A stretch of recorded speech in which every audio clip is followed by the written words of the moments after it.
Que tu es donc merveilleux. Merveilleux dans tes paroles, merveilleux dans tes actions, merveilleux dans tes révélations et dans tes promesses, merveilleux dans ta puissance et ta sagesse, merveilleux dans ta présence au milieu de tes enfants, comme maintenant nous allons recevoir tes merveilleux. Nous t'ouvrons tous nos cœurs et nous te laissons parler, intervenir, agir en nous, parmi nous et au travers de nous, pour la gloire du Père, notre Dieu, le Dieu d'Abraham, d'Isaac et de Jacob. Amen. Amen. Amen. Bien-aimés dans le Seigneur, je vous invite à ouvrir vos Bibles dans Matthieu au chapitre 1er.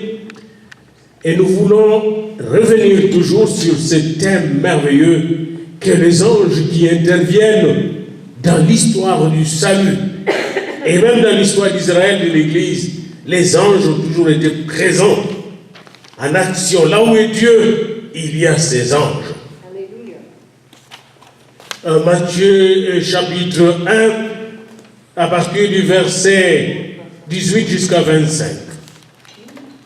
Le premier chapitre de l'Évangile selon saint Matthieu. Voici de quelle manière, verset 18, arriva la naissance de Jésus-Christ. Marie, sa mère, ayant été fiancée à Joseph, se trouvant enceinte par la vertu ou la puissance du Saint-Esprit. Et avant qu'ils aient habité ensemble, Joseph, son époux, qui était un homme de bien, et qui ne voulait pas la diffamer, se proposa de rompre secrètement avec elle.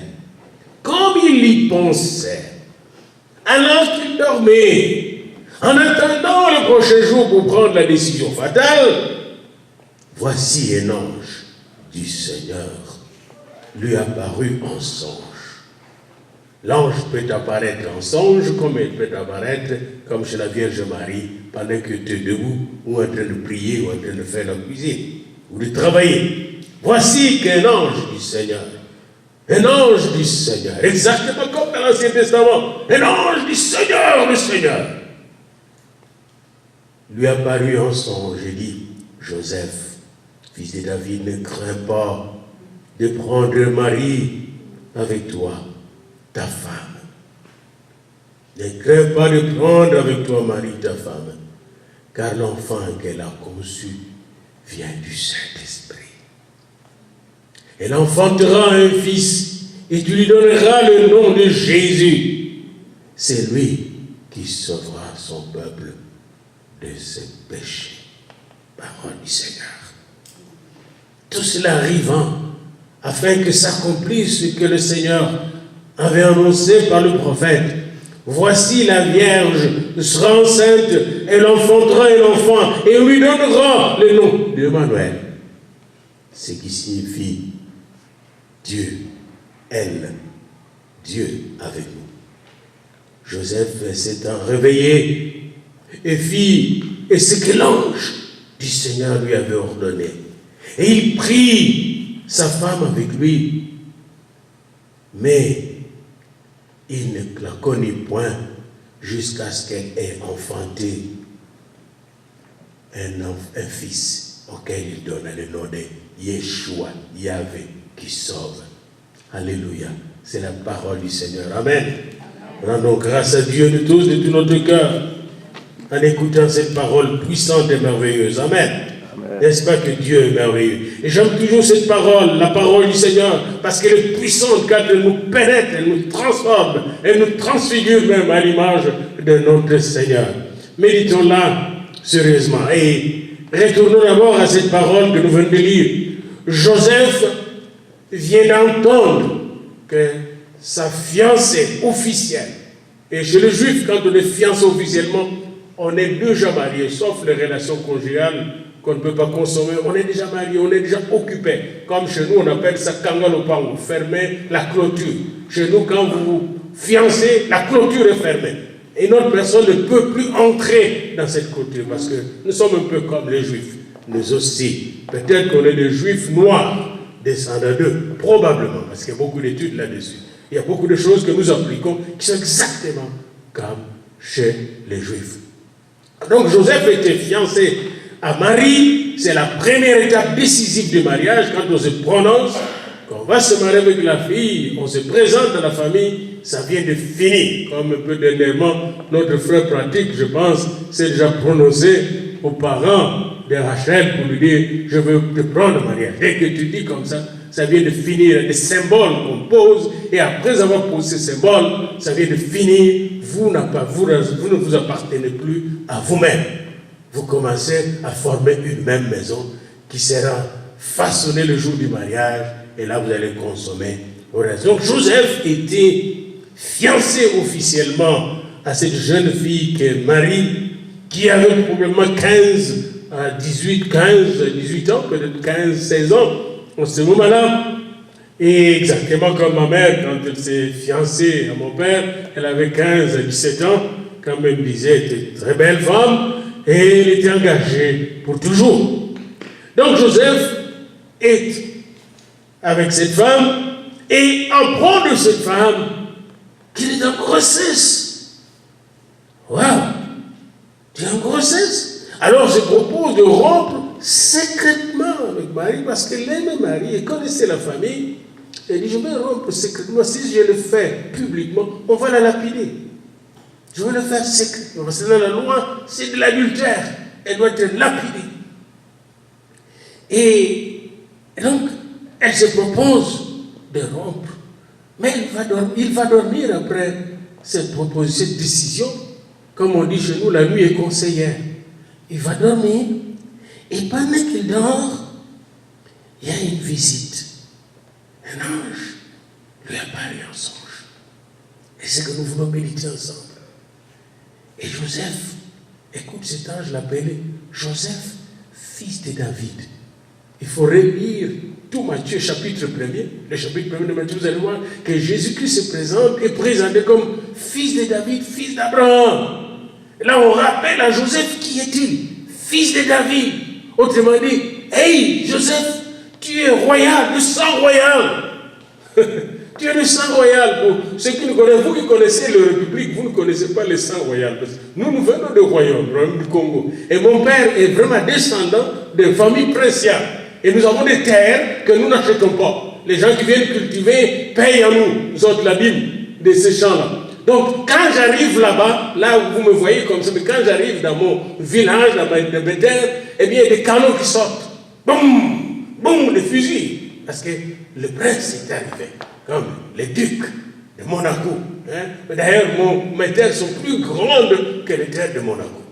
Et donc, Joseph, on lui rappelle quelque chose par l'ange. Et moi, je comprends comme étant de sang royal, et étant de sang royal en Jésus-Christ, je suis conscient de cela encore plus. Eh bien, je sais que l'ange n'a pas parlé en l'air. Il dit, fils de David, Joseph, fils de David, fils de celui qui a été appelé par Dieu pour élever, n'est-ce pas, le royaume de Dieu. Joseph, fils de David, ne crains rien, ne crains pas de prendre Marie avec toi. Car l'enfant qu'elle porte vient du Saint-Esprit. L'enfant vient du Saint-Esprit. Et l'enfant aura un fils et tu lui donneras le nom de Jésus. C'est lui qui sauvera le peuple de ce péché. Bien aimé, c'était l'accomplissement de la prophétie d'Ésaïe dans Ésaïe 7, 14. C'était exactement l'accomplissement de la prophétie du Seigneur qui a été faite plusieurs siècles avant.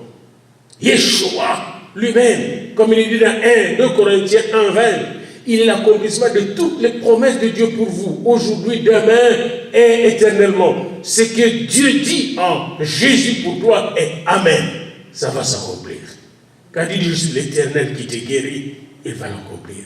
Je suis le Seigneur qui te sauve, il va l'accomplir au nom de Jésus-Christ. Amen. Amen.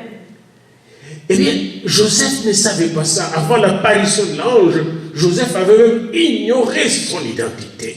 Ce qui intéressait Joseph avant l'apparition de l'ange, c'est sa réputation qui était en jeu. C'est ce que les gens disaient de lui. C'est sa religion juive, n'est-ce pas, qu'il maintenait dans une moralité aveugle et qui ne lui permettait pas d'écouter la voix de Dieu. Souvent, nos religions nous bloquent et nous n'écoutons pas la voix du Seigneur. Notre moralité, parfois, est artificielle. Avant l'apparition de l'ange en songe, Joseph était terrorisé par la peur que sa réputation sera ruinée bientôt par cette femme qui venait de commettre un adultère et qui ment, par crainte des hommes qui mentent, que c'est le Saint-Esprit qui lui a donné la grossesse. Marie a essayé d'expliquer à Joseph. Il lui a bien dit, j'ai vu un ange, il s'appelle Gabriel, le même ange qui était allé voir Zacharie. Et je pense que cet incident de Joseph s'est passé après la visite de Marie chez Élisabeth. J'ai même eu le témoignage d'Élisabeth, ma cousine. L'ange m'a dit que le Saint-Esprit viendra sur moi, l'ombre de Dieu me couvrira, Dieu va me couvrir de son ombre, et il va me féconder. Ce que Marie expliquait était très scientifique, en quelque sorte. Très, très scientifique, en quelque sorte. Parce que Dieu ne l'a pas fait seulement par une parole. Dieu est descendu littéralement par son ombre, il a couvert Marie et il a fécondé. C'est bien dit dans Luc, le médecin, qui explique ça bien. Le Saint-Esprit viendra sur toi et Dieu, le Très-Haut, la puissance du Très-Haut te couvrira. Et moi, je crois que chaque fécondation de chaque femme, Dieu intervient. Dieu intervient. C'est pourquoi il fait des miracles. Les femmes qui ne conçoivent pas peuvent concevoir par la grâce de Dieu, notre Père. Amen. Parce que c'est lui qui détermine tout ça. Toute la fécondation, c'est son affaire. C'est lui qui nous a créés. Alléluia. Et bien aimé, Joseph était perdu dans cette histoire, terrorisé. Même quand Marie lui parlait, il écoutait, mais il était perdu dans ses discours. C'était un discours pour lui métaphysique, qui était au-delà de physique. Un discours irrationnel. Un discours qui n'avait pas de fondement moral. C'était une histoire insolite. Il ne pouvait pas digérer cette histoire. Il ne pouvait comprendre cette histoire. Il y a beaucoup de choses qui vont nous arriver dans notre vie que nous n'allons pas comprendre. Mais n'oubliez pas que Dieu comprend tout. Dieu connaît tout. Alléluia. La Torah n'avait pas vraiment prévu que selon la loi de la Torah, une femme peut concevoir sans l'intervention d'un homme. Il n'a pas vu ça dans la loi. La prophétie l'avait annoncé, mais qui avait compris la prophétie d'Isaïe? Personne. Personne. Comme quand Jésus parlait à ses disciples. Les disciples ne comprenaient pas qu'il allait mourir. Pendant 3 jours, il va ressusciter.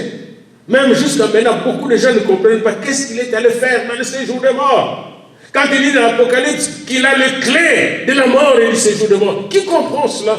Même parmi nous les chrétiens. Quand il a dit, il a donné à Pierre, il a donné à l'Église, à ses disciples, la clé, les clés plutôt pluriel, du royaume de Dieu. Est-ce que nous comprenons que nous avons les clés du royaume de Dieu? Qu'est-ce que veut dire comprendre? J'ai les clés du royaume. Si nous comprenons, pourquoi nous vivons comme des gens qui ne sont pas les gens du royaume de Dieu? Le Seigneur Jésus nous a donné les clés du royaume, au pluriel. Les clés de la foi, nous l'avons, comme moi, que les clés de l'espérance. Les clés de la guérison, les clés de la délivrance, les clés de l'évangélisation pour gagner les âmes. Nous avons pas mal de... C'est au pluriel. Mais ces choses-là nous dépassent. Mais par la grâce de Dieu, le Saint-Esprit vient nous les expliquer, comme ce matin encore. Il vient nous le rappeler. Mes enfants, vous avez les clés du royaume. Amen. Ce que vous lierez sur terre sera lié dans le ciel. Bien-aimés dans le Seigneur. Nous sommes terrorisés parfois dans nos familles. Nous sommes terrorisés par des situations inexplicables. Mais nous avons les clés d'explication, de compréhension et même de transformation de ces situations qui sont des défis certes, mais des occasions pour démontrer la puissance et la présence de notre Dieu. Alléluia. Alors pendant que son enfant était terrorisé, Dieu ne l'a pas abandonné. Pendant qu'il doutait, Dieu ne l'a pas abandonné. Vous aussi dans vos doutes, dans vos douleurs, dans vos fatigues, dans vos épuisements physiques, au travail, Dieu ne vous abandonne pas. Alléluia. Il est avec vous. Il savait que Joseph était dépassé. Marie, nous reviendrons là-dessus, était elle-même totalement dépassée. Alors Joseph avait déjà dit à sa femme, eh bien demain, moi là, ça vient de finir. Pendant qu'il dormait, un ange du Seigneur est arrivé. Qu'est-ce que l'ange a fait? L'ange a littéralement vidé Joseph de tous les doutes, de toutes les craintes. Il a vidé par la puissance du Saint-Esprit. N'oubliez pas que l'ange est esprit et travaille par l'esprit. L'ange est venu vider Joseph de toutes les craintes, les esprits de crainte qu'il avait envahis, les esprits de rumeurs auxquels il croyait, les esprits de peur des gens, les esprits de religion juive. Il les a vidés, l'ange, pour lui donner le Saint-Esprit. Alléluia. Bien-aimé, c'est là que nous avons besoin de l'intervention de l'ange du Seigneur. L'ange venait littéralement vider Joseph de tout ce qui était charnel, de tout ce qui était négatif, de tout ce qui était négatif, destructif. Et il lui a donné la vérité. Joseph, je vais te dire la vérité. Cette femme-là a dit, frère, l'enfant qu'elle porte ne vient pas d'un homme, ça vient de lui-même. C'est lui-même qui a fait les dégâts, alléluia. C'est lui-même qui a fait les scandales, alléluia. Je préfère les scandales de Dieu aux scandales des hommes, alléluia. Joseph, oh, il y a un scandale divin. Dieu vient de changer les choses. Dieu veut changer l'humanité parce qu'il sait que l'homme est tombé avec la femme, que le péché originel est entré dans le corps, dans les gènes de l'homme et de la femme. Et maintenant, il vient enlever ce gène de péché pour te donner de nouveaux gènes en Joseph. Apprécie cela, Joseph. Loue et adore le Seigneur, parce qu'il y a une opération spirituelle profonde et bénéfique pour toute l'humanité qui vient de se faire. Les gènes de l'homme du péché viennent d'être enlevés pour être remplacés par le gène de la sainteté. Oh, l'enfant qui naîtra sera appelé fils de Dieu, Yeshua.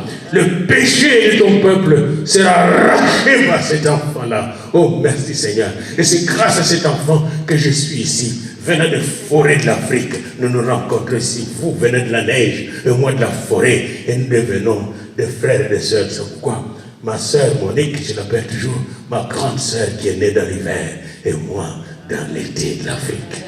Alléluia. Tout ça, c'était des miracles du Seigneur. Si Jésus n'est pas venu, nous ne serons pas ici ensemble. Nous ne serons pas ici ensemble. Avec moi, en tout cas. Alors, Joseph, dans ce sommeil-là, a vu l'ange en songe. Et l'ange lui a tout expliqué. Quand il est réveillé, son cerveau n'était plus le même. Oh, son raisonnement n'était plus le même. Seigneur, visite-nous. Pendant ce temps, je prie toujours que le Seigneur vous visite chez vous pour qu'il vous transforme de gloire en gloire et que vous puissiez marcher de victoire en victoire dans vos vies. Amen. Tout cela arriva pour accomplir la promesse de Dieu. Et ici, je pourrais vous amener dans la Bible plusieurs promesses de Dieu. Dieu les a toujours toutes accomplies. Et s'il a fait une promesse à vous, il va l'accomplir. S'il a fait pour ton fils, pour ta fille, il va l'accomplir, bien-aimé. Attendez seulement, parce que les promesses de Dieu sont oui et amen en Jésus-Christ. Amen. Amen. Bien-aimé le Seigneur. Maintenant, regardons un peu Marie, avant d'être reprise par Joseph, après l'apparition, n'est-ce pas? Ou avant l'apparition même, comment était Marie? Marie était dépassée, mais elle ne parle plus. Elle ne se défendait pas. Marie ne marchait pas seulement par la foi, n'oubliez pas. Marie avait la connaissance de Dieu. Elle a vu l'ange, vu ce qui s'appelle vu. Elle a entendu les paroles de l'ange. Elle a vécu, n'est-ce pas, la parole de Dieu. Elle portait Dieu, le Fils de Dieu, dans son sein. Elle est devenue ce qu'on appelle la théologie théotokos. C'est-à-dire, elle portait, n'est-ce pas, dans son sein est devenu cosmos, maison de théos de Dieu. Dieu était dans sa maison. Elle savait ça. Elle savait que cet enfant n'était pas venu. Mais qui pouvait la comprendre? Alors, qu'est-ce que Marie a décidé de faire? Et quand vous avez quelque chose qui vous dépasse, qu'est-ce que vous devez faire? La Bible nous donne une réponse là-dessus dans plusieurs passages. Commençons par Job, au chapitre 13, verset 5. Écoutez ce que le Seigneur dit. Job, chapitre 13, verset 5. Que n'avez-vous gardé le silence? Vous aurez passé pour avoir de la sagesse. C'est Job qui parlait aux faux sages qui sont venus le conseiller. Mais pourquoi n'avez-vous pas gardé le silence? Parce que quand on garde le silence, même si on est sourd, on devient sage. Marie a choisi de garder le silence pour être dans la sagesse de Dieu. Regardez dans Proverbe 3, 5, 8, ce qu'a fait Marie. Confie-toi à l'Éternel tout ton cœur et ne t'appuie pas sur ta sagesse. Marie s'est confiée à l'Éternel de tout son cœur. Elle ne s'appuyait pas sur sa sagesse. Elle n'avait pas de sagesse d'ailleurs. Elle dit, je veux me confier à l'Éternel. Moi, je ne peux pas convaincre cet homme et tous ces rabbins. Ils vont me lapider, tant mieux. Mais je me confie à l'Éternel de tout mon cœur. Marie, verset 6, Proverbe 3, a reconnu Dieu dans toutes ses voies. Et Dieu a aplani ses sentiers. Vous voyez, dans tout ce que vous faites, reconnaissez que Dieu est en action. Si vous reconnaissez que Dieu vous dirige dans ce que vous faites, il va aplanir tous vos sentiers. Verset 7, Proverbe 3, ne sois pas sage à tes propres yeux, crains l'Éternel et détourne-toi du mal. Marie n'était pas orgueilleuse, n'était pas sage à ses propres yeux, était une femme humble, une femme moderne. Et souvent nous oublions de faire cet enseignement, surtout chez nous, les protestants. Mais un modèle, c'est un modèle. Dieu nous a donné des modèles dans la Bible. Depuis Abraham, Noé. Et ici, nous avons un modèle très important d'humilité, de simplicité. Et alors, comme elle était humble, comme elle n'était pas sage à ses propres yeux, elle craignait Dieu comme elle craignait Dieu, comme elle s'était détournée du mal, c'était la santé pour ses muscles. Marie a bénéficié d'une santé formidable, mais aussi la santé mentale. Parce qu'elle avait besoin de résistance mentale. Les gens l'accusaient d'être adultère, mais Marie était en bonne santé mentale et en bonne santé physique, parce qu'elle s'était confiée à celui qui entretient notre santé. Alléluia. Bien-aimés dans le Seigneur, j'ai encore plus. Toujours, regardez dans Lamentation de Jérémie, au chapitre 3. Lamentation de Jérémie au chapitre 3. Regardez ce que le Seigneur nous dit au verset 26. Lamentation 3, verset 26. Il est bon d'attendre en silence le secours de l'Éternel. Marie attendait en silence le secours de l'Éternel. Et il savait que le Seigneur n'allait pas l'abandonner. Comme vous aussi, quelles que soient les détresses, les difficultés dans lesquelles vous passez, attendez en silence le secours de l'Éternel. En silence. Savez-vous, quand les enfants d'Israël étaient autour du mur de Jéricho, ce que Dieu a fait, il leur a dit de fermer la bouche et de ne pas parler pendant 7 jours parce qu'ils murmuraient trop, parlaient trop. Dieu a dit fermez la bouche pour ne pas troubler mes plans.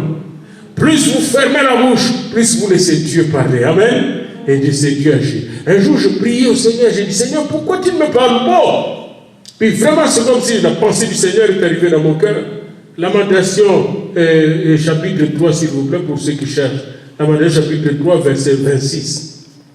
C'est comme si le Seigneur m'avait dit, Daniel, tais-toi et moi je veux parler. Si toi tu connais à parler de la prière, comment moi je veux parler? Tais-toi. Et quand je me suis tu, alors la voix du Seigneur est arrivée. J'avais plus besoin de parler. Il n'y avait plus juste de larmes et de joie qui coulaient. Lamentation 3, 26. Il est bon d'attendre en silence le secours de l'Éternel.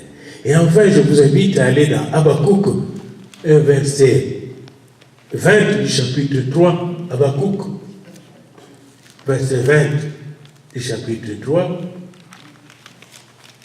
Habakkuk 2, verset 20, il est dit, c'est qu'ici, l'Éternel est dans son Saint-Temple. Marie savait que l'Éternel était dans son Saint-Temple, que son sein même est devenu le temple du Seigneur. Et quand l'Éternel est en toi, il est dans son Saint-Temple. Pendant que l'enfant était là, l'Éternel était assis sur son trône. Et cette semaine, j'étais émerveilleux de réaliser que quand il est venu manger avec Abraham, dans Genèse 17, Dieu était toujours sur son trône. L'Éternel est toujours dans son Saint-Temple. Verset 20, Habakkuk 2. L'Éternel est dans son Saint-Temple. Il est dans son Saint-Temple dans l'éternité de sa gloire. Comme on le voit dans Apocalypse 4, l'Éternel est dans son Saint-Temple. Que toute la terre fasse silence devant lui. Marie savait que toute la terre va un jour faire silence devant le Seigneur. Alors elle a opté pour les silences. Et enfin, j'aimerais vous donner, comme la cerise sur les gâteaux, Exode 14, 14. L'Éternel combattra pour vous. Vous gardez le silence. Marie était dans le silence. Et son silence a ouvert la voie à l'Éternel pour envoyer son ange.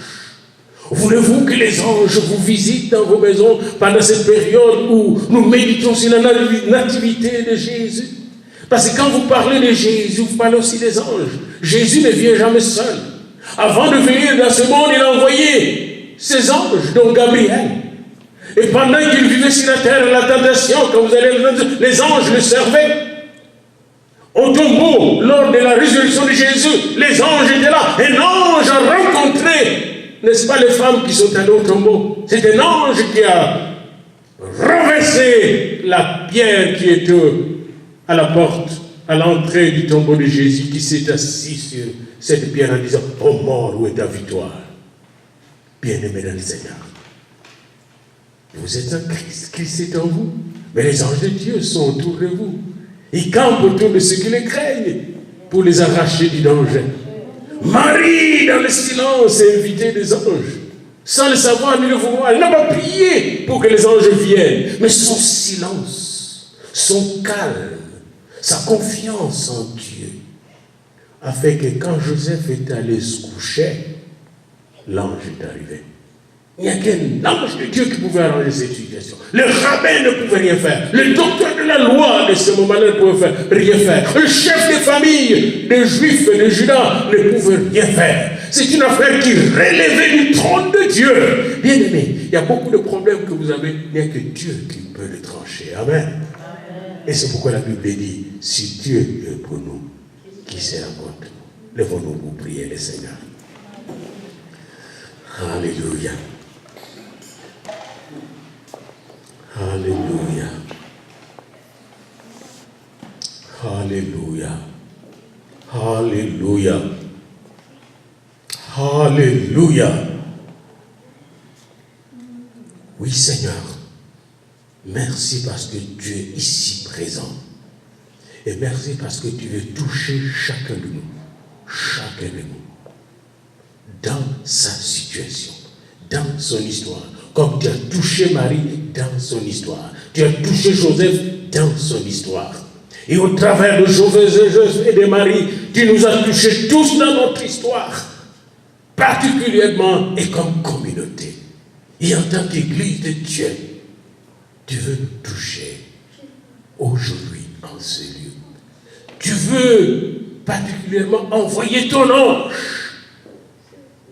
à ceux et celles qui sont en détresse, qui, ô Seigneur, dans le silence de leur cœur, crient à toi et demandent du secours d'en haut. Tu dis, aujourd'hui, ne crains rien, je suis avec toi. Alléluia. Alléluia. Merci parce que ce matin même, tu m'as rappelé que ton Église, cette Église, a été conçue par le Saint-Esprit lui-même. Comme Jésus-Christ était conçu du Saint-Esprit. Il n'y a aucune Église qui est fabriquée par un homme. Alors ne crains pas pour cette Église, parce qu'elle est l'œuvre du Saint-Esprit. Seigneur, de même pour la vie de chaque personne ici présente. Sa vie est entre tes mains. Ses plans, les plans de vie, le projet qu'il a sont entre tes mains, Seigneur. Pourquoi alors craindre? Ne crains rien, je t'aime, je suis avec toi. Promesse suprême qui soutient ma foi.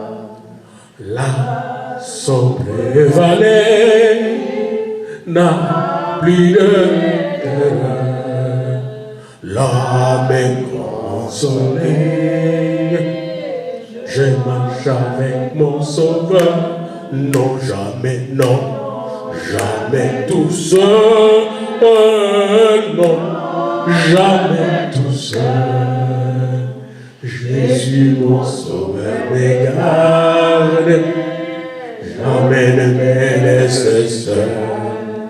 Non, jamais tout seul. jamais, jamais, jamais.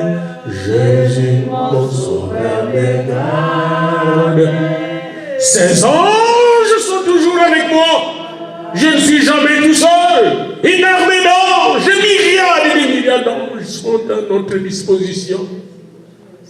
Et c'est Jésus qui est le roi de tous ces anges. Il est notre roi. Bien-aimé dans le Seigneur, ta maison est gardée. Ta vie est entre ses mains. Jésus est venu pour que toi, tu aies la vie en abondance. Amen. Et aujourd'hui, il veut ouvrir tes yeux. Il veut ouvrir les yeux de ton foyer, de ta maison, de ta famille, afin que tu vois son ange qui est là et qui prend soin de toutes vos difficultés sous l'onction du Saint-Esprit au nom de Jésus. Soyez bénis. Amen. Amen. Amen. Alléluia. Et nous avons fini. Et nous avons le temps de prier encore, si vous avez besoin de prière. Et nous avons le temps de fellowshipper encore. Amen. Voilà.